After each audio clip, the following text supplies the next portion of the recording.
me and James did ODST. Oh, yeah? We beat ODST. I have in not one sitting? 4 sittings. okay. 4 sittings. Like recently? Yeah, we finished it last night. We did the last 4 Very campaign nice. missions last night, and it was one of those moments. It was like 11:30, 12, getting late, and we were finishing up, and we were just like having the best time. We were That's laughing. awesome. Yeah, it was just like Is it that's why I love Reach? Halo. I have We shot this ghost, and like debris fell on me, and killed me. I was like, you don't get this in other games. It was just so the Halo experience. the and you can Halo only get it here. experience of the sandbox elements of it. I actually think you're probably going to die inside, but I have only He said it You've never so played casually. Halo. no, I've played Halo, but I've only beat completed Halo 1? 3, Reach 3, 4, and 5. Yeah, you're missing out on that. Yeah, 3's good. I have played some Of 1 and 2. of all of them. Yeah. You should totally. Well, you're doing better than I am. That's true. Really Yeah. you should. I mean, I know you have so many games, but if you replay Halo 1 and 2 with the now new remastered graphics, Yeah. you'll have a great time. Oh, I know. And the I know. I'll have a story great of time. 1 and I could 2, just keep 2's great. Man. keep forgetting to go back to it, but 2 it's will actually blow the cinematics in 2 will blow your mind. Oh, I've seen like Yeah. I It's saw like them a on movie. YouTube before the So Master Chief good. Collection came out. And I was like, Yeah. my God! I showed it to my cousin, and he and I were both just flipping Yeah, shit. they're beautiful. But I don't know. I might be able to get to it sooner than later because I have recently decided, and this ties in slightly to this Jerrett episode. keeps making these grandiose I decisions. had a revelation. Just set my priorities Just straight. spitballing here. This actually plays very well into the topic of today's show. Oh. And being that I've recently decided that I'm probably going to cut. I've been sitting on 2 Assassin's Creed games on my backlog. Yeah. I'm probably going to cut them from the backlog. Good. I am all for radical. getting rid of your backlog. So that way I can move and I'll Which get into 2 are that. getting cut? you don't need to play them. Assassin's don't. Creed Unity See, that's and the Assassin's thing. Creed You Rogue. don't. No, you don't need to play either More of time those for different games. Exactly. Exactly. But that leads perfect setup. We're just going to roll right into it. To what's up, everybody, and welcome to another episode of Team Chat Podcast. I'm one of your hosts, Jerrett Wilson, joined to my right by Rachel Mogan. Buongiorno. And to my left, Zachary Parks. Yo. In case you did not know, Team Chat Podcast is a video game podcast where we talk about games, the ones we love, the ones we hate, and everything in between. If you want to get in contact with us, you can send us an email at teamchatpodcast@gmail.com. Follow us on Twitter, like us on Facebook, and subscribe to our YouTube and iTunes channels. Pound that subscribe button. Pound it! Hit that thumbs up! Smash that subscribe button, YouTubers. God, I hate See, I feel like if we had the soundboard with that stuff, we would get the subscribe. You never know. But if you want to support the show, you can go to patreon.com/teamchatpodcast, where it's for as little as $1 a month. You can support the show, and in return, we will give you a cool perk, like getting the episode early before its General Tuesday release, and access to our private Discord Team Chat Podcast server. Bam. Bam. Bing, bing, boom. That was good. Thank well you. done. Yeah, Thank you. You did good. Thank you. You did good, I kid. appreciate the pats on the back whenever I can get them. But we do have a update for the song contest in that we don't have a winner for this week yet because we're recording very quickly after. We're recording on the day. Yes, Yeah. on the day. So the no winner yet, but we do have a hint given to us from Dylan from Dylan Biles at the end of the episode. So stick around Another polished for that episode. Actually, you know what? Since there's not going to be an update, we'll talk about it later. The game that Mark Fabry, we're just going to go ahead and talk about that. Oh, okay. Executive decision. So the game that Mark Fabry gave us the hint for, which was if you ever wanted to race a mustachioed, monocle-wearing German in a Lancia Delta, this game is for you. That game is an oldie. But goodie. Monopoly Stunts. for the PC? Nope. Stunts. Do you have a picture of that? 1991 from Broderbund Software, which that name is a blast from the past. Heck?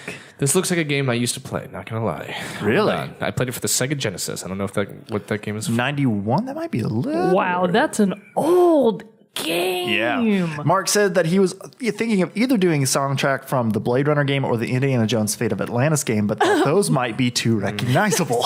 So he just hit the far other end of the spectrum. Oh, that's funny. I did really like the song, though. I did. Yeah, It it had was a pretty really cool. fun, obviously very synthy sound to it, but it was really peppy. And Really, all racing games, whether they be from the 90s or not, should have that kind of soundtrack. absolutely. It just makes sense. Believe it or not, Absolutely. I played a lot of this game. Really? Really? Believe it or not. Holy shit. This was a big game in my life. How did you not get... didn't Well, you listen. probably...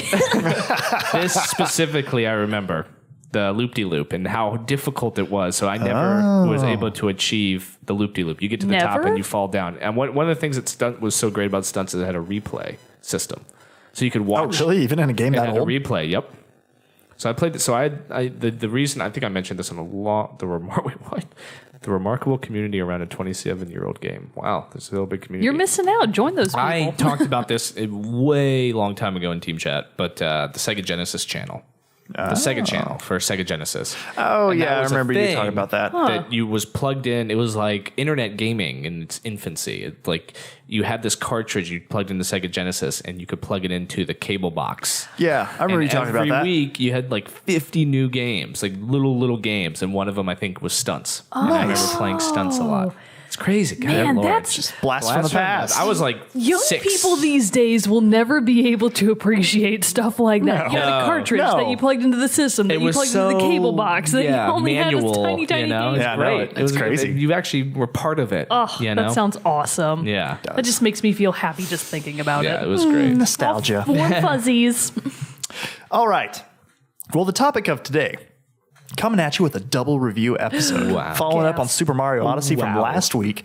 We're going to be touching on 2 games, both of them pretty recent. One is very recent. The other one is about a few months old, a year Mine old. might be a year. Oh, it's Over at a least year old? Yeah. I think it's a year old. I think it's a year, Pretty at least. sure. I feel like it Pretty came out, it was like June or something of last year, something like that. I could be wrong, but the two games, 6 years old.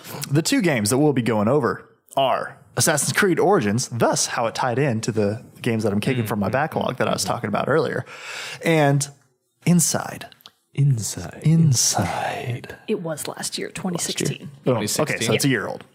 All right, well, which one of these games should we jump into first? Do we want to do the most recent one first, or do we want to do the older one first? I want to do Assassin's Creed first. Okay. Because I'm really excited about Inside. You want to spend more time? Okay. Assassin's Creed, I am really excited to hear about the petting of the cats. Oh, so yeah. if you could just skip to that part, that'd be super. Header 2017. You pet the cat. The cat walks up, you squat down, and you just immediately start petting the cat. Do you want me to go get our producer Henry so that you guys can recreate the scene? He will not sit. He's a He will bad not kitty. stand for it. He will Henry's not stand about that for it. life. All right, so tell us about Assassin's Creed. Okay, so Assassin's Creed.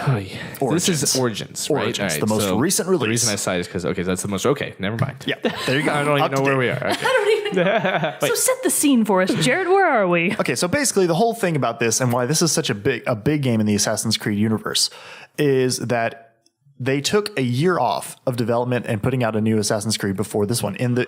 So there was Assassin's Creed Syndicate. They stopped a year, and then now here's Origins. And the whole point of that is the series is getting stale. We need to put in new ideas, new ways of playing, new gameplay, everything like that. And we're hoping to come back with something new, fresh, and exciting.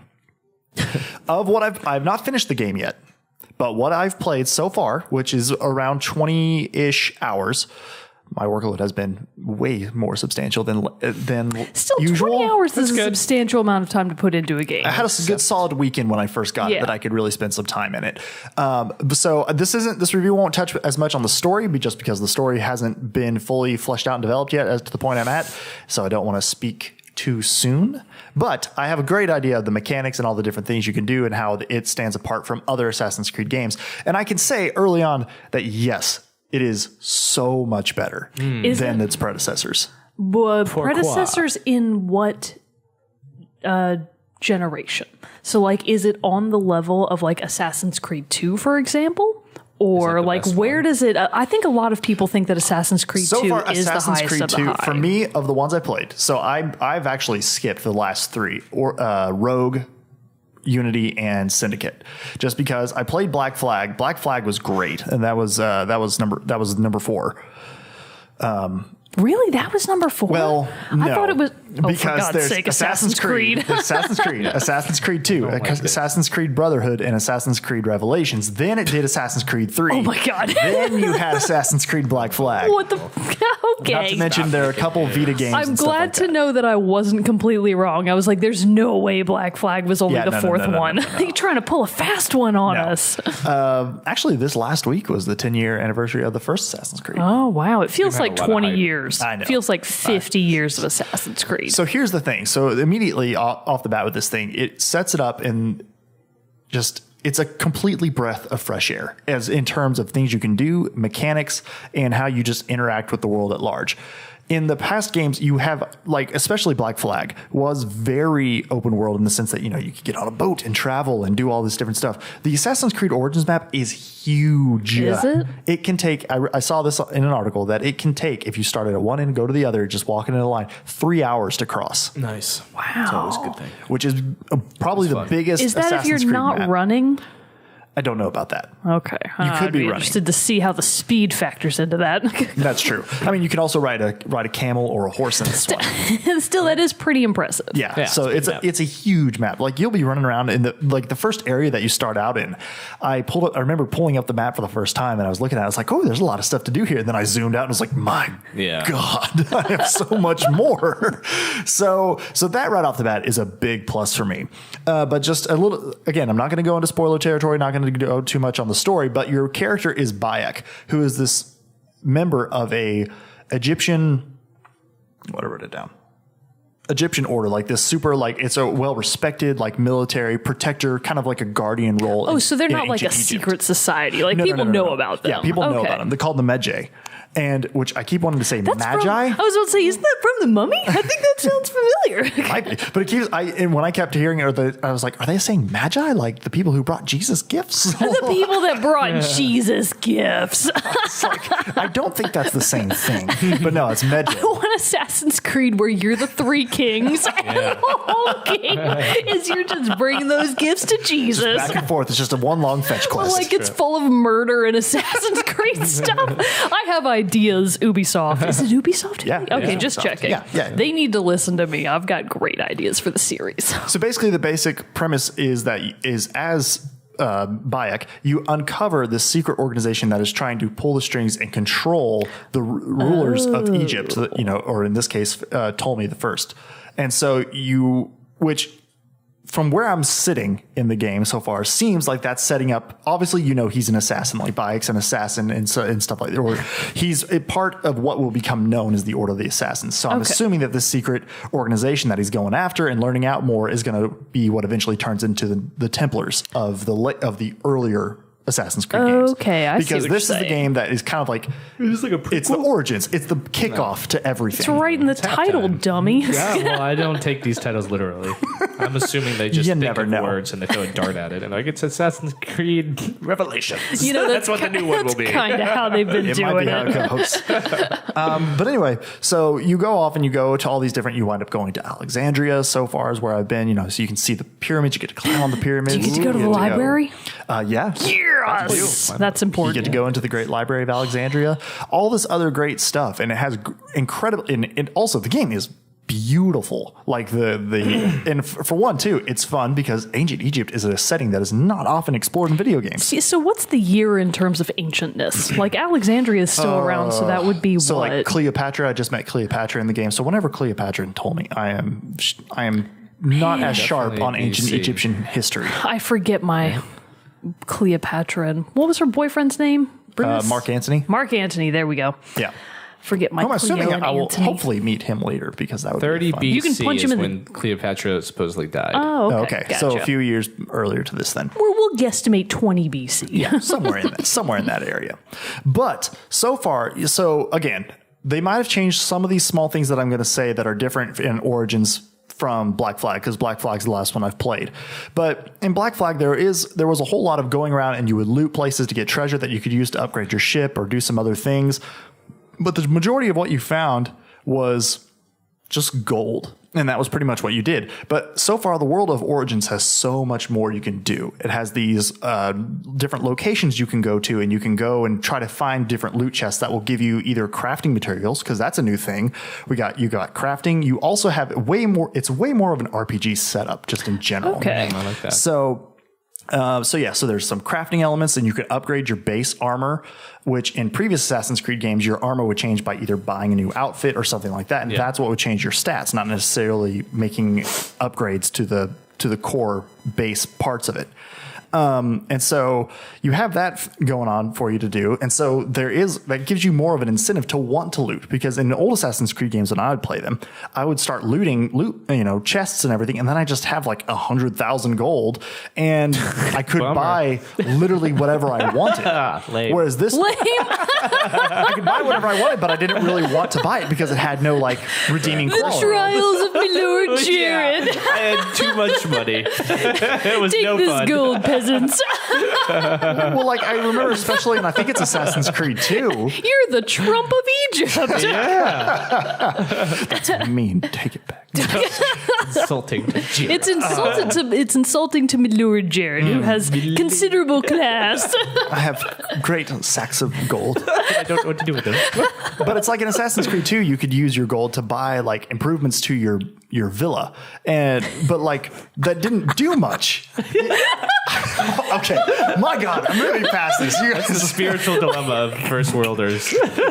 Basically, it gave you something to spend your money on, but it gave you no huge in-game benefit. Is basically what I'm trying to say. In this one, you actually have things you want to spend your money on, because you can either buy new weapons, you can upgrade your current weapons to match your level, and different things like that, as well as outfits, et cetera, et cetera. So Mario in Mario Odyssey, It sounds like Mario Odyssey. He gets to wear Peach's wedding dress. I'm not seeing a lot of difference. Does Bayek have any sort of similar pretty garb that he gets to wear? He does have some pretty badass outfits. So when you change his outfits, they do actually change like in the game. Yes. Good. That's so the I most actually important have thing for me, the aesthetics. So you start off with like your first outfit basically is just like some robes. You have a shield and like a breastplate. Peasant garb.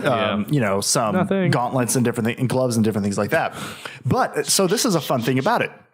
Normally, I do like getting really cool outfits and everything, especially in RPGs. It's fun to get like the really cool looking armor set and stuff like that. It's very important to your character. And so I did this one side mission that's somewhat early in the game, and I did this side mission, and you got to like dress up in this kind of like lion armor set for a ceremony. It was like a tale of how a god came and like saved the people kind of thing. And so you were playing as one god and your opponent was another god. You were just acting? it was kind of like as a fist fight thing kind of. And then like the winner was. How do you like wind up there? It was more by happenstance in this game because the guy you were replacing was drunk. So okay. It's like he couldn't perform anymore. Okay. How everybody gets their job, Zach.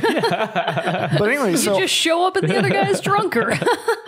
I was playing as this, and and as playing it, I was like, man, that's a really badass outfit. That like, I really like it. That'd be cool if I could play as it. The mission ended, and you're rewarded that outfit for completing the mission. That's awesome. And so like, that's the. Ooh, I saw you post this one. That's awesome. Wow, that's badass. Yeah, because it's got like that lion head and all this stuff. Oh, it was so cool. So again, it gives you the incentive to want to spend the money you make, not just hoard it.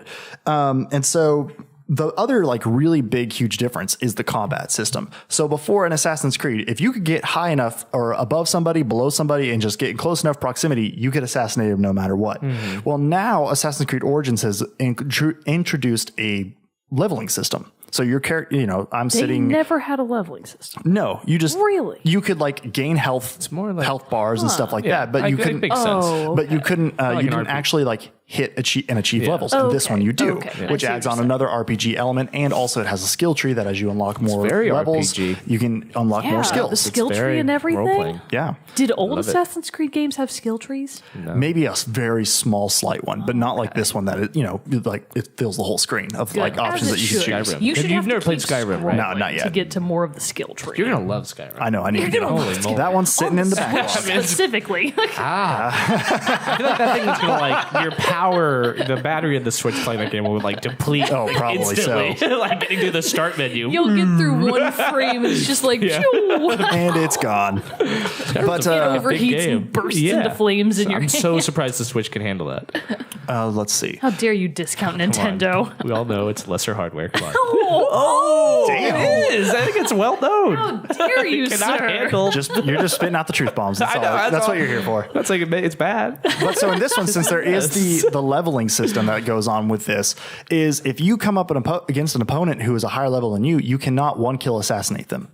Which makes, especially if you're going after bosses and stuff and story missions, it makes you really have to plan out how you want to go about it doing it. I like that. It also introduces in previous Assassin's Creed games, like in Black Flag, you could use pistols. But the thing is with the combat and the previous Assassin's Creed games is basically you can go in, you could like do your attack, you had a button to like kick somebody if they were getting too close to break their guard. And then you also had a counter, which if they attacked you, you hit the counter button and you would pretty much do an automatic kill on them. And the thing about it is if you were in a big group of people and you countered on one, you could start with like this chain kill of like, and just go nuts and like kill everybody.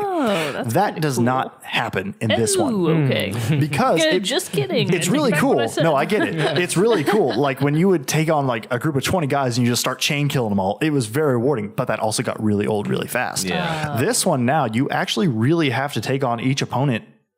Like you have to think about what you're going to do. Okay. You have a light attack, you have a heavy attack. You also have a shield, which you can use to block attacks and also arrows. And you can unlock a skill that lets you take the arrows from your shield and put them in your inventory. Nice. So you can also, light attack, heavy attack. You can also, depending on if you use a heavy weapon, because this also has different weapon classes. There are just, tons of different swords. You can get different swords. You can dual wield swords. You can have a spear. You can have like heavy maces, or like battle axes, different things like that. Lots of different options. I want the battle axe. It's pretty sweet so far. Sounds pretty sweet. And so if you're using a heavy weapon like that, you can actually charge your heavy attack. I think you can charge any heavy attack, but obviously you got to hold down the button, wait for it to charge, and then go. And then as you're fighting it and doing things like that, you can fill up your adrenaline meter, which then once it reaches its max, you can activate it and it gives you like a super, which is helpful with taking down, again, heavier powered enemies. So that in and of itself totally changes the dynamic of how you face combat.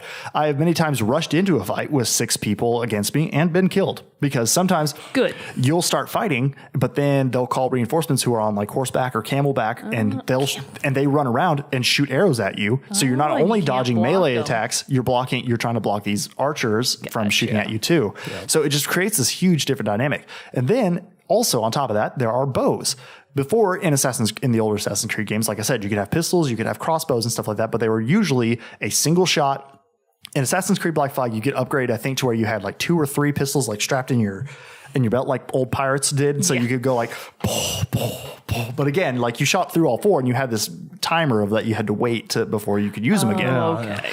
And so, but this one, you have bows and you can equip 2 different bows. And again, just like the weapons, there are several different, there are like warrior bows, light bows, which are really cool because you can shoot them really, really fast. Nice. Warrior bows can shoot multiple arrows at one time. So nice spread effect. You have your... I was about to say, this sounds familiar. Everything you're saying sounds familiar. No, yeah, it takes, it does fit with general RPG elements in that way. Yeah, this is totally much new. More RPG-ish approach to Assassin's Creed than I'm familiar with. Oh yeah, like you might like it. I was about to say, this sounds more like a kind of game I might actually like. Because it also includes, I know this isn't a big thing, but it is for Assassin's Creed. It includes damage counter, like damage numbers. Like it shows when you do a hit, like damage coming off the enemy, how much they have left, and all these other different things. I don't think Zach cares about that. No, it's not that I don't care. I have a strong opinion that I don't like it.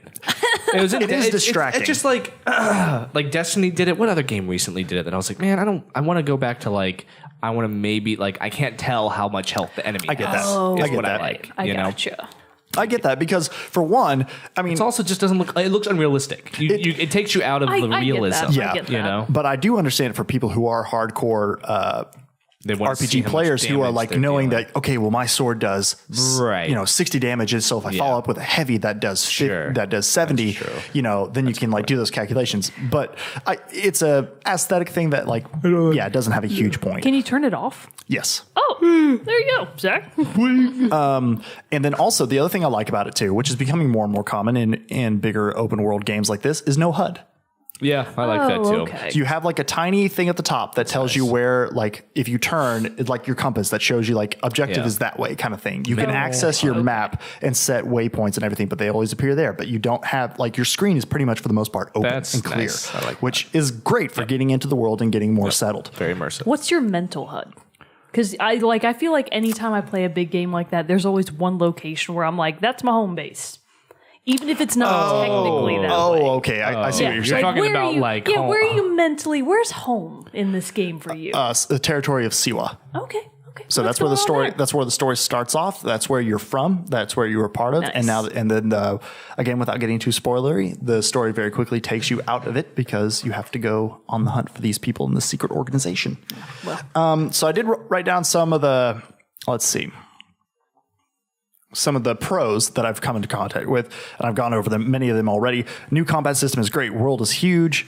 Tons of side quests and activities. It does introduce a more in-depth crafting system, and also you have an RPG style gear selection. So you pull up your screen and you can select your inventory and weapons. Okay, gotcha. You can select 2 different weapons, but you have to unlock that ability from your skill tree. You can do 2 bows. Again, you can only start off carrying 1. You have to unlock the ability to hold 2. You have a shield, and then you can change what they call it a vehicle, because I'm assuming you can ride chariots and stuff later on in the game. Okay. But you can choose if your default is a camel, or if you buy like a horse or some other kind of mode of transportation, you can choose what that is there. And then what else? You can choose your tool. Like right now I have sleep darts, but you can also choose like fire bombs, different things like that. Pacifist mode, sleep darts. That's the whole game. I do sleep. So there is a trophy in the game that's to kill 10 people without alerting anybody that you're doing it. Oh, okay. But at the very beginning of the game, you don't actually have the ability to assassinate. You can only do takedowns, where you just incapacitate people, but they're still alive. Oh, nice. And so I kept killing all these people, being like, why isn't this trophy popped yet? And I was like, oh, because they're all still alive. I'll solve this. Nice. So I got the trophy because I just incapacitated all these people, then just went and cut them down later. Oh, God, you're a monster. Oh, it's awesome. That's terrific. That's great. So the skill tree thing that I talked about before, enemy rankings, it plays a big part in it because it does really add this extra level. Before in old Assassin's Creed games, it's like, oh, I got above him.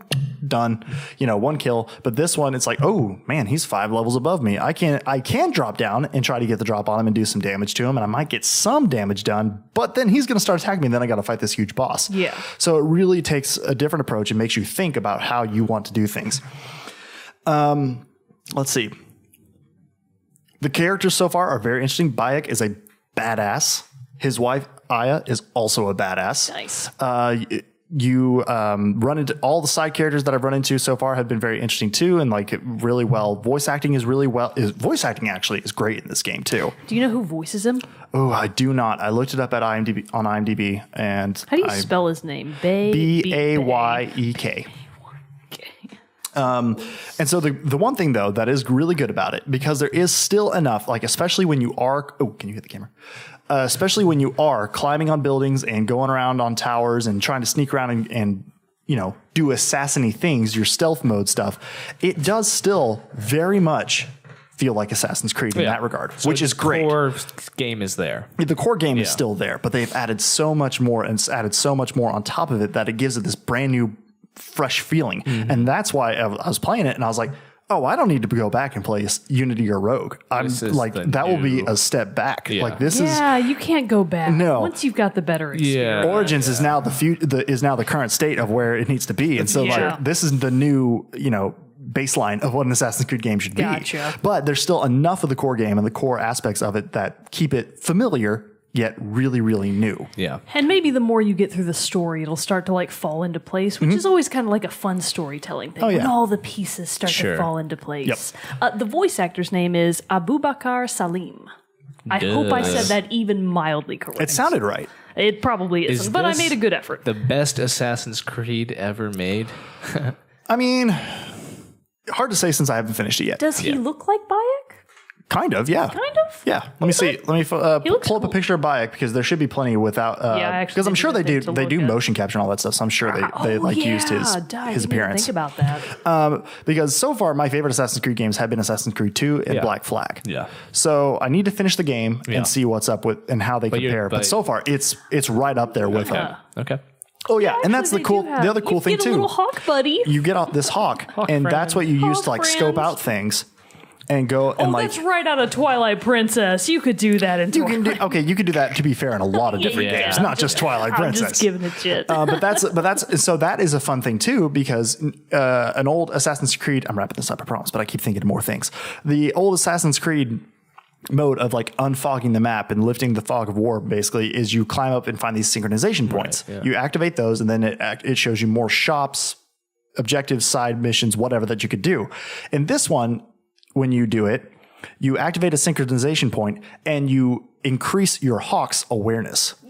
So it makes it easier for you to quickly locate objectives, locate treasure chests and things like that you're looking for, depending on how many more viewpoints you unlock. There are 50 in the game. I think I have about 10. So far. To call your hawk, do you have to make a ridiculous screeching noise? No, you just whistle. Does Bayek have to go scream? I would really none wish of that. that were the case. But it is fun though, like just kind of like how in Super Mario Odyssey, if you stop moving and you like set the game down, Mario will go to sleep, and then like a bird or something will land on his nose. It's adorable. If you put the controller down and don't move a whole lot, the hawk will come land on your arm and stand there. And then as soon as you move again, it takes off. It's neat. I like that. Fun little addition. What's your hawk's name? Oh, damn it. Hawk. Percival, I hope. No, it's like Sinew. Hawk face. Oh. So far the only cons that I've come across so far is the combat system, while great, can be very tricky to get a hold of. Sometimes, especially if you're fighting multiple enemies, it's easy to get a little lost in what you're trying to do and who you're trying to go for. They do have a lock-on system in place where you can select which one you want to primarily attack, but sometimes still it feels to not quite be locked on. And then sometimes too, there is a part later on where you can take part in chariot races and different things like that. And sometimes the controls, when you're trying to be very precise with something like that, can seem a little loose. But other than that, I haven't really found much that I don't like about the game yet. So what's your percentage hate? Okay, so I think we need to change this because that's already very confusing. Yeah, that's what I like about it. That it's no, that's going to try. I don't. What do you like? Like a 90? You got to be at least an 80. Of hate? No, I mean, he's got to be like 10%. 20. Right? Oh, yeah, like 10%. 5 to 10%. You don't like sure. chariot races. But the other thing it's great. It really is a great game so far. Yes. So I'm loving my time in it. I'm bad at it. I will loop back at a later date, a later episode, whenever I finish the story. I want to know more about know, and we can kind of go more in depth about that. Okay. But I really do actually think you would like this game. I might listen to that, Mogan. I think isn't it one of the games that they are? Yeah, it's going to be a Black Friday, like $35 or something like that. What about Cyber Monday? That's a new thing. That no, my it's sister, not. I know. It's not to me, new. it is. My sister told me that last time. I was like, Cyber what now? You are so behind. Now there's like Cyber Week. I've never bought anything offline ever. I've never done it. Is that weird? What? I'm sorry. Mogan, we need to step outside and collect ourselves. I guess that's not true. I've bought virtual things. I was about to say, you buy all your games digital. I've never bought physical, something physical delivered. I've never okay. Yeah. Okay. I guess that's what I meant. Still, that's hipster. insane. I'm not a hipster. You are a hipster. I get to the checkout. I'm not giving my credit card information to the computer. Oh my god, you're insufferable. Oh man, so that's my identity. Just embarrassing. So that is my review in progress of Assassin's Creed Origins. So shall we switch over to some news before we jump into Inside? All right, we'll wait until the actual news that we have a little bit to talk about and for last. So coming soon, Resident Evil Revelations 1 and 2 is hitting the Switch November 28th. Damn. Little Witch Academia Chamber of Time is coming out for the PS4 November 30th. For those of you that don't know, Little Witch Academia is a show that's actually on Netflix. It's adorable and amazing, and you should watch it. So they're making a game about it, which blows my mind. Siberia 2? Hey, hell yeah. How about a throwback, guys? Please tell me it's coming to the Switch. Siberia 2 is coming to the Switch. No way. Yeah, it really you is. have to Not get Siberia 3? What? No, so they did. Is that even out yet? Siberia 1 came to the Switch earlier this year. Okay. Siberia 2 is coming out November 30th. Okay. Will be coming to the lawyer. Yeah. All right. Yeah, you get to be Kate Walker, super badass lawyer from New York. Anyways, and then the bigger one, a little bit further down the line, Xenoblade Chronicles 2 is coming out for the Switch December 1st. So that's the new IP that everybody's really excited about. And then just a little bit of news and bits and bobs here and there. Disney and Marvel are shutting down their free-to-play action RPG Marvel Heroes. In addition to that, I think Disney has decided they're going to end their relationship with the publisher Gazillion Entertainment. So it's kind of like a hand-in-hand thing. Yeah, they're shutting down the project. Also, they're ending their relationship with Gazillion. In addition, the recent IGN staff walkout. I heard about this. So IGN, I don't know if you... It's pretty recent. This is like all in the wake of Harvey Weinstein, blah, blah, blah. Yeah, so it came to light that two former employees of IGN, both I thought female, one was current still. Maybe one is still current. Anyways, 2 employees of IGN, at least one of whom is no longer there, they left some time ago because they had filed reports, and it wasn't even that the sexual harassment was particularly horrendous or Weinstein-esque. It's that HR at IGN horribly handled the reporting system. Mm-hmm. They basically punished the women for reporting the sexual harassment and made a situation that could have been handled effectively significantly worse. Yep. Interesting. And when these allegations came out, a bunch of IGN staff were like, well, fuck you guys, we're going to stage a walkout. So they did. They staged a walkout and they were like, we're not coming back to work until you publicly apologize for this debacle. And it worked. Wow. They did. So IGN's editorial and later their managerial staff as well did issue formal apologies. Wow. And so the HR rep who handled it is no longer there. Yeah. Suck it. I don't know if that was in result of this or if it was they had already left. Coincidence. Yeah, maybe. I know that the person that the allegations were about also is no longer at IGN. And like for a few years, I think. Yeah, that's unrelated. Yeah. So he had basically already not worked there anymore. But kudos to IGN staff for standing up for people, even if they're technically no longer there anymore. And then in other news, we've got this Battlefront 2 debacle. Jerrett, tell us about this. What are your thoughts and feelings? All right. We've talked about microtransactions and loot boxes to death. I mean, lately. We're beating a dead horse at this point. We are. So I'm going to keep this very brief, very light. I had originally planned to I was going to honestly like start off the show with this. I was thinking in light of some news that had come out a couple days ago. Because like I felt like it was something that needed to be addressed strongly enough, and that is the harassment that developers at EA were being subjected to because of this. Because the thing is that we have to remember, the developers are the ones making the games. They may have input, they may have ideas on what they want and don't want inside a game, but at the end of the day, it's the head honchos at EA who are making the decision to include these microtransactions, loot boxes, and all that stuff. Ultimately, the decision is theirs at the end of the day. Right. So it is not fair for people to be harassing, accusing, attacking, whatever, all these developers. It came to a head when somebody tweeted out that they had received up to 7 death threats. A developer? A developer. He tweeted it out. And so this is when I was like, okay, we're starting the show with this because, granted, it's ridiculous. Something needs to be said about that.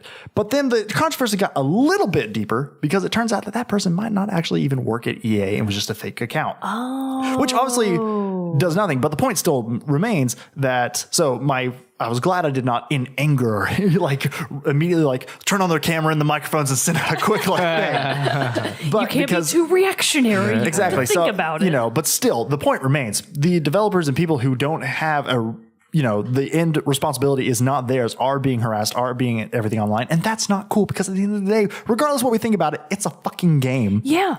And if you can't handle that and voice your displeasure in a mature way, get the fuck over yourself. Or better yet, you could just not buy the game. That too. That's the thing. You have so much power as the consumer to sway market trends if you choose to use your dollars in a different way. If people choose not to buy into the Battlefront 2 or any other game's microtransaction systems, you're going to change the market. Yep. Market trends change with consumer behavior. So the only people we have to blame for this is us. If you stop buying into the system, it's going to change. And no amount of developer harassment is going to incorporate that change instead. That's just stupid. So you can read about all of that debacle. Jason Schreier over on Kotaku has a whole article, The Curious Case of the EA Game Dev Who Said He Received Death Threats. And it's a pretty interesting read. I was actually reading it today. We'll put the link in our show notes. Sounds like a fun murder mystery game. It does. I know. I'm excited for that new IP. Who's publishing that one? Microsoft?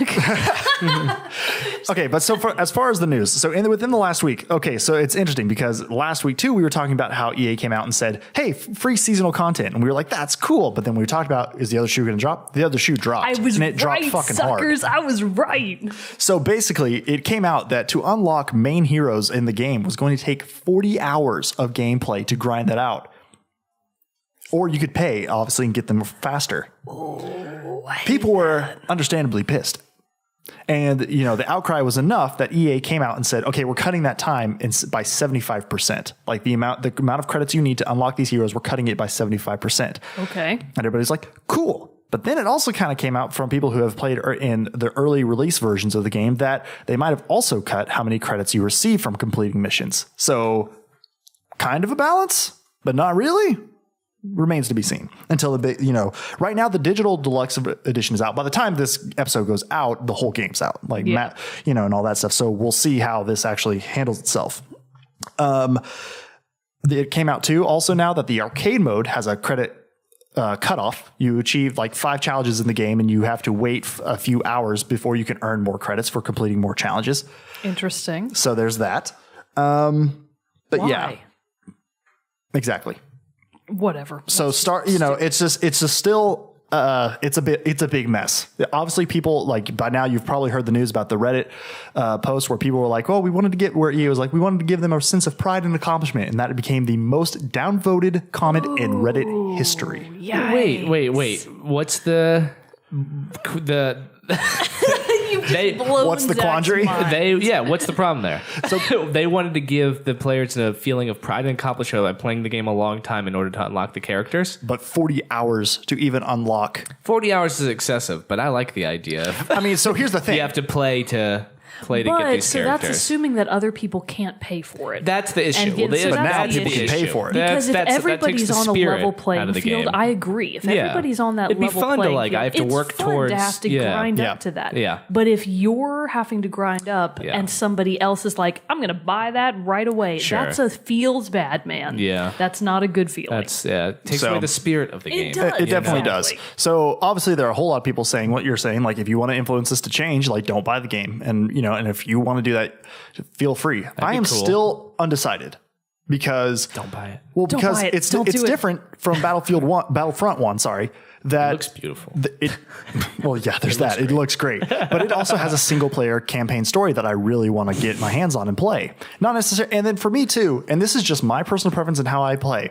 People can spend their money and spend their time however they want. Too. If you want to buy all that stuff, go ahead. Exactly. If you want to spend your money, go ahead. I'm there for the experience of Star Wars. I'm there to experience the big, huge battles that are taking place and all this stuff. You're sheeple. I'm with Jerrett. Hey, and so, but I do understand. This is incredibly over here. This is incredibly predatory practices that EA is putting out, and so that is my dilemma because I do want to enjoy this game. I do want to enjoy this story. I do want to enjoy the people who put all their time, effort into making and developing and acting and writing this game. But at the same time, too, I don't agree with with how they're handling the loot boxes in this way. Again, like I said last episode, if you want to spend all your money on cosmetics and and things that don't necessarily affect how you play a game, and you want to spend your money that way, fine, go nuts. I'll be sitting over here saving my pennies and just playing just by spending pure time in it. Because to me, my time is worth more than my money. My money, no. I don't know. I don't know what I'm trying to say. I don't mind spending time on it, but I don't want to spend money on it other than what I paid. Sure. So, that's kind of where I sit. Is Battlefront II already a full price game? Yes. Yeah. Ooh, so that's where it gets even more hairy. So it comes out in a couple days from now from when we're recording. I probably won't be able to pick it up this weekend anyway because I'm stupid busy we have a wedding we're going to and different things like that. So I won't even get to do it. So I have more time to think and reflect. Yeah, wait it out. See what people see. So I might wait. See how the reception is because this could also be a lot of people freaking out without having actually touched the game yet. Yeah. They could get the game all the time. They could play the game and it be a lot, not near as big of a deal as people are making it out to be. We'll see. And that's what I think I'm going to hold out on and for myself. Okay. So that's that. Do we want to talk about Game Award stuff or we want to say that for another time? Now let's save it for another time. Okay. We can do just like a little. So Game Award stuff came out. We'll obviously do something with that when figure it out yourself. The awards go live on December 7th is the awards show. Be streamed live and all that. So, but you can go now currently to GameAwards.com and you can vote on the nominees and all that stuff. So the lineup, I will just say, just for people, we do not have to talk about this. We don't have to go into it. Just the Game of the Year nominees. I think your iPhone's broken. All right. Game of the Year nominees for this year are The Legend of Zelda Breath of the Wild, Super Mario Odyssey, PlayerUnknown's Battlegrounds, Persona 5, and Horizon Zero Dawn. Ooh, Persona 5 made it on there. You know what That's I would like to see win? Horizon Zero Dawn. I would say, okay, Horizon Zero Dawn. None of those games deserve it. Horizon Zero Dawn. Whoa. Horizon Zero Dawn. From what the way you explained it, it got so many nominations. Yeah, that looked. Ashley Birch was nominated for Best Performance. Yeah. Oh, nice. As was who's the other? Oh no, the two actresses from the new Uncharted, and then the actress from Hellblade: Senua's Soul Sacrifice. Oh, that's interesting. And then Brian Bloom, the voice of BJ Blazkowicz in Wolfenstein 2. So those are the performance ones. But there's a whole lot, and there's a couple of different ones. I mean, you can go see the full list of nominations, but like the only one, there were two things that I was pissed about, and I tweeted about one of them. Is that Horizon Zero Dawn's soundtrack did not get nominated for music, which I was very upset about because it's great. Yeah. Yes, it's very surprising. The only other one where I'm like, I'm going to vote for Horizon, but I hope is art direction. I'm obviously like, most likely it's just Horizon Zero Dawn straight across the board for me. But in this one, Cuphead's also nominated. No, I want Cuphead. So it's like Horizon Zero Dawn is great, but Cuphead did something truly amazing. No, so you should vote for Cuphead. So I should Shame on you. That's true. Yes. That's true. That should be the one that I skip over to. So yeah, use your ethical moral compass, sir. I haven't used that a lot lately in gaming. Right. I don't like it. I don't either. I just want to enjoy my games. Damn it. So much politics in games these days. Oh my goodness. I'm really glad Cuphead made it. It deserves it. I am too. It got several nominations as well. It should have. Did it get nominated for soundtrack? I don't remember. Because Cuphead has a great soundtrack, man. I think it did, actually. I hope it did. It's pretty amazing. I'll have to check back after we finish recording. But Zach. Yeah. What? We finished up all that news. Nice. You got to stretch it out. I got to stretch it out. Please tell us about your review of Inside. So, where to begin with Inside? Beginning is good. The beginning is good. If you're familiar with Limbo, you're going to be familiar with Inside. It's my first statement. Okay. It's one of its biggest pros, also one of its biggest cons. Oh, really? Yeah, I think so. Much like Limbo, you start as a nameless boy, and you are just not told anything. It's just kind of emptiness, but you're in this forest sort of area, already very much like Limbo, and you go right. And that's how you start. Very quickly, you recognize there's only pretty much two A and X or A and Y, like the only jump and interact are really the only things you can do. You have no idea what's going on.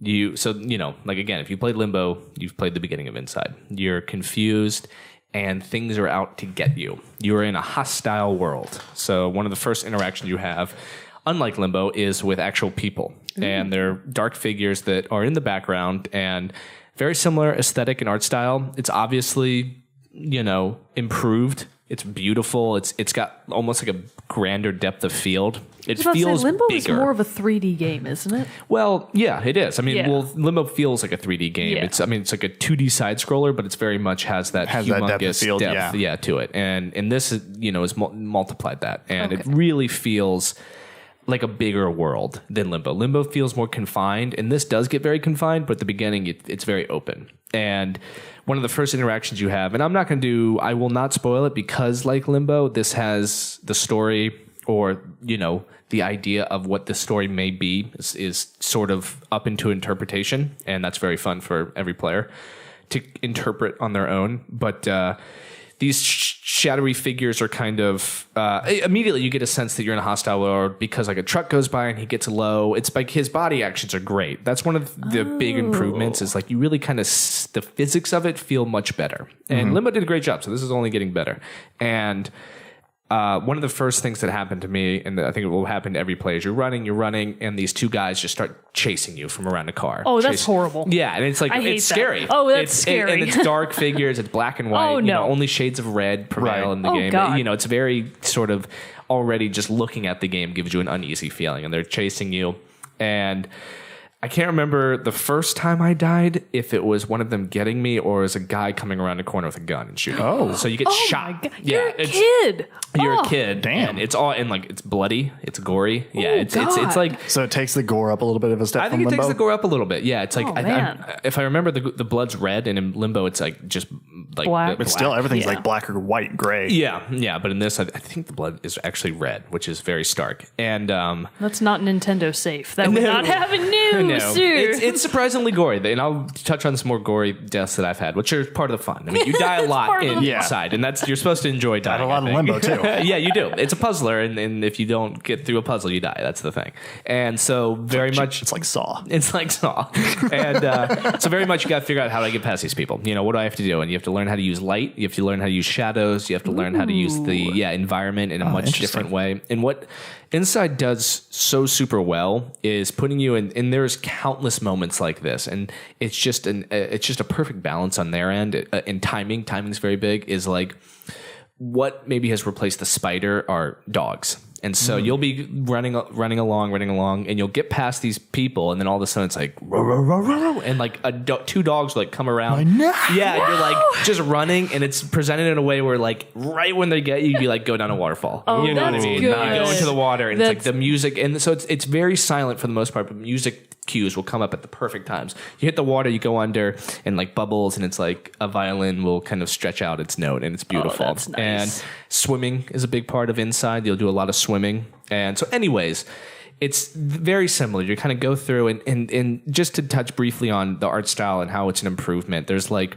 one thing that you do at the beginning is you go through a farm, you go through a cornfield, and when you come out, there's these yellow little baby chickens, and they'll follow you around, and they're yellow. They're actually yellow, which is nice, and it creates such a. I think it's just more realistic. Limbo, as great as it is. Still feels a bit like not cartoonish, but I don't know. It's like the ratio, like it's like his head really big in Limbo. Yeah. It's like you get that you're kind of playing a game. This one feels much more realistic, which is kind of cool. You know, it definitely takes it up a notch in how immersive it is. And much like Limbo, you have these puzzles to solve. And one of my biggest qualms is I never encountered a puzzle that was that hard. I beat the game very quickly. How long do you think it took you to play it? Like 6 hours, maybe. Yeah, it sounds took like about right. 3 to 4 sit downs, and I beat it, and which is fine. And I think it's worth. I think it was $20, so I think it's worth it because it's a really good experience in the middle of it. But I'll get to the ending and my overall reaction to the game. But anyways, like Limbo, you go through these different environments. You go through this farm, and then you kind of go through this city area, and then you're kind of in this factory, and little bits and pieces of the story start to present itself. You see people in the background. They're people, but they're kind of like zombies, and they're being controlled. It looks like they're all walking in sync, and there's people with like guns, kind of walking next to them, making sure they stay in line. So like it looks like it's a dystopia, and like obviously some form of power is taking over people, and you don't know what's going on except for that the vast majority of people are being used for something. You can't really figure out what, or they're being like, it looks like, I don't know if it's slavery. You can't really tell. And you're going through the game, and you're climbing ropes, you're swinging, you're turning on gadgets, you're hitting buttons, lifts go up and down, elevators, and all that same sort of Limbo-esque puzzler. And again, that's also one of its cons. Like, I don't really think this game introduced anything that much different than Limbo. Okay, that's a valid point. It looks like just another level of Limbo. You know what I mean? And that might be a little harsh. I think people probably would disagree. Like, it's enough, but like part of me was like, does this even warrant a sequel? Like, where's the rest of like? It's great, and but that's also the pro. It's because Limbo's so good, you get to play like Limbo again. And play very differently. Because Limbo, a second playthrough of Limbo would be not near as fun. No. So this introduces like a whole, it's a whole new thing. Yeah, that's the kind of game where you get the most impact on play number one. And the less you know about it, the better you are. And that's why I think, again, Inside is worth playing. But yeah, it's very much felt to me like Limbo 2.0. Yeah. And again, that's not to say it's bad. It's a very good game. And eventually you'll get into an area that is, a couple really wonderful moments happen. So water obviously is a big component. You eventually get into a submarine. You get to steal it from these two guys. You get to sneak behind them, get into a submarine, and you're like, how old are you? How old is this kid? He looks like he's like a young teenager. He's a rambunctious 14. He sounds like a genius if he's stealing a submarine. Yeah, and you got to figure out how to use the control. Like, that's the fun. Like, no, they don't tell you anything. And right. One of the things you learn about the submarine is that if you like hold down a button, it will kind of charge up, and you can shoot out of the water. Because you'll come to a place and you're like, the water's not nearly high enough to get over. The water doesn't reach over this thing. Like, how am I going to do it? And you just have to figure it out. So there are moments where you're like, I have no idea what to do. And you just have to eventually you figure it out. And you're kind of, and one of the best moments I remember, like that actually, because in Limbo, like the spider moment I talked about was like a kind of heart-stopping moment. There was a moment in Limbo when you're in the submarine and you're going through the water, and it's like kind of like shit's down there. It looks like debris has fallen. I mean, this is a very much torn up area, and the way the camera moves, this is one of my favorite parts. When you go through a door, the camera will swing from this location to that location. It's, it's like a little loading screen, but it's like a swing, and you can almost feel the movement. And it does it at one point, and it reveals, and I'm not giving away, it reveals this sea creature. Oh, shit. Like, and then it goes away really quick. And it's like, and you're like, God. shit. And you're like, that's Spider 2.0, Spider 2.0 flashbacks. Oh my God. Totally coming back to get me. And it does. And that was actually one of the hardest moments, is your interaction with this sea creature and trying to like get away from it. And it's so, man, just like you're kind of going, and then like it comes out of the screen to the left, and you're like, fuck. And you're like, where do I go? Where do I go? And what's even creepier about it, it's like it's a human with really long hair. It's like gross. And it like gets you, and it like tangles you up. It's like, God. Yeah, it's like God. super horrific. That sounds awesome. There's a nice twist. There's a really good twist with that creature. It comes back again later, and it's totally different. So that's a really He's fun your thing. father. He is you. So anyways, you're going along, and you eventually do get to this sort of scientific outpost where you get the sense, okay, this is where whatever these people are for, it's in this area. You understand, you're kind of getting close to the climax of the game, and it gets a lot more.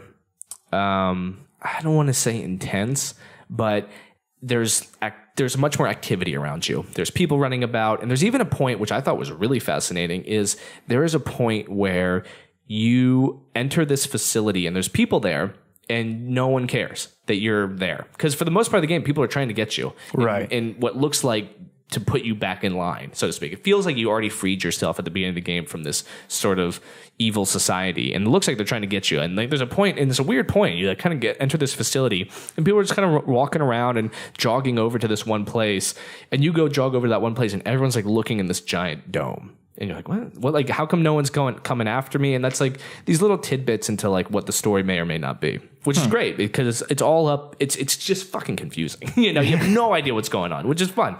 And something, and I will not spoil this, but something happens towards the last like 10% of the game. So everything's happening. You're doing these things. And actually something I want to talk about real quick that I did pass over. One of the new mechanics they did add, and you might have been, were you able to control other people in Limbo with that little squid thing? Or did it just control you? I think it just controlled you. I thought it just controlled you. In this, I could be wrong. They have devices that hang from the ceiling that you can jump into, and it holds your head, and you like turn into a zombie, and then you're like, what's going on? And then there's other people around you, and when you move, they move. So that's the new puzzle. Like there's many puzzles that involve you having to move a bunch of zombies. Oh, wow. Which is kind of cool. That's kind of cool. You got to like find, like there's one point where you have to get 20 of them to a box. So you have to like go out and find, first to get to them is hard, and then to figure out how to get them onto a train, and then get the elevator up the right, it's these kind of confusing things.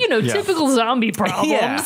And you all get them in there, and then you get to go into this is a great moment. You get to go into this room, and it's like this, you hear this stomping. It's like, boom, and it sounds like there's like a giant monster behind the door, and you get in there. What it is this huge open room with like an electronic pulse in the middle. It's a pulse wave that goes on. You're like, oh, pulse wave. And you're looking at it, and this is what I did. And as soon as the pulse hits you, it's like legs and arms and head, like in all different directions. And like you fly backwards. You're like, oh, okay. Lesson learned. I'll approach this differently next time. Just like Limbo, and inside's like, oh, lesson learned. It's like, I will die. You will never get through anything without dying once, is my theory. I'm pretty sure. That's awesome. It's hard enough where you can't be like, oh, this is how you do this. You're like, wait, is this good? Is this bad? And then boom, you're dead. That happens frequently. Yeah. But yeah, the last 10% of the game, something happens where all I will say is you figure out what is being created and you become that thing. I guess that might be a lot of spoilers. Not really. Because you become something else. You've been vague enough. Yeah, you become something else. Okay. And you get to play as something Interesting. else. And it's like the most... Like, my like mouth was open for like the first like minute. I was like, I can't believe I'm playing this thing. Like, what the... Whoa. Yeah. Oh, I was that's like, interesting. See, that gets me excited. I want to know what's up. I never ever controlled or like been anything like that. I'm like, A, how did they make this work so well? Because it's fun. Like, I wish I could almost see the whole game, but you could be this thing. And B, I just like, how did they have the idea to do this? I mean, the design of this thing is bizarre, is so bizarre, and you actually they actually have puzzles designed just for it, and the ending, which you play as this thing for the ending. I was so disappointed in it. Really? Emotional roller coaster. It was an emotional roller coaster. I was loving it, and I was like, "This is great." And I was like, and I had that moment, which I'm sure we've all had, where I got to this point, and I'm like, "Please don't end, please don't," because I know it's gonna end, and it's like zooming out. I'm like, "Please don't end, and then the credits roll." And I was like, I hate that ending. Oh, that's I hated the Ada ending, but maybe there's something to it that I'm missing. But at the same time, it's like that can't be it. And I mean, maybe other people had different reactions. Maybe. Yeah, maybe. Certainly. But I mean, the fact I feel like I'm fairly forgiving, and I was just like, ugh, come on. Yeah. I was bummed. Oh, that sucks. I was bummed. Still, from what I've heard, it's worth it. I still want to play. It's worth it. I'm very interested. It's fun. It was great. And we know my thoughts on puzzle games. Yes. But I'm still interested. You love them. You love them. They're my favorite. Yeah. Oh, I mean, overall, I'd put it on the same level as Limbo. Except for the fact that what Limbo presented was so different, and from any other game I played, this is a very similar game to Limbo, repackaged differently, I think. All right. Okay, so on our scale of how much did I hate it? What's the % hate? That ending did really not. I did not enjoy that ending. Probably like a 35. Okay. All right. Okay. So still very strong on the positive. Definitely a positive. Definitely a positive. Okay. But there was some hate at the end, and that sucked. You never want hate at the end. No. You never want to be You like, should go for like 34%. Make it like really 33.3. 33.33 repeating percent. It was good. I mean, it was good. It was good. It was good. Just kind of a bummed ending. It was kind of a bummer ending. I wish there was more. So that's a good thing, I guess. Definitely wish there was more. I think they kind of drew themselves into a box a little bit. Like, another game that kind of had a similar ending to Yeah. that was Child of Light. Oh, really? Like that was another game that was excellent, and then it ended, and you were like, that can't be it. Yeah. So I get it. That can be disappointing. It was a little disappointing, but worth it. I would definitely recommend. It's a great game. Well, I will say, I'm way more interested in it than I was at the beginning of this episode, the beginning of this recording. Yeah, there's nothing I could say that would make you not be surprised at what happens. It's that surprising. I was like, no way. No way. I'm really interested. Yeah. I was like, no freaking way. I can't believe it. I was like, seriously, for a whole minute, I was like, I can't believe this is happening. What's happening? Oh my God. I was. This is ridiculous. Those moments are great. Yeah. I love it when something gets you like that. Yeah. That's awesome. That is awesome. I'm really excited now. So 2 new games for you to check out, or, if you've already played them. But let us know what you think of them if you already have played them. But if not, check out Assassin's Creed Origins and Inside. But before we go, we do have our song contest for this week. Our hint is coming to us from Dylan Biles. It is You're Once, Twice, 3 times a platformer. Ooh. You're Once, Twice, 3 times a platformer. Lady. All right, well, the song contest goes live Wednesday 9 a.m. the day after this episode airs. First person to correctly guess the game from the song and hint given will be able to send us a hint and song for a future episode. So Wednesday 9 a.m., day after this episode goes live. But with that concludes this episode of Team Chat Podcast. I am one of your hosts, Jerrett Wilson, joined to my right by Rachel Mogan. Adios. And to my left, Zachary Parks. Peace. We'll see you all next time. Stick around for the song.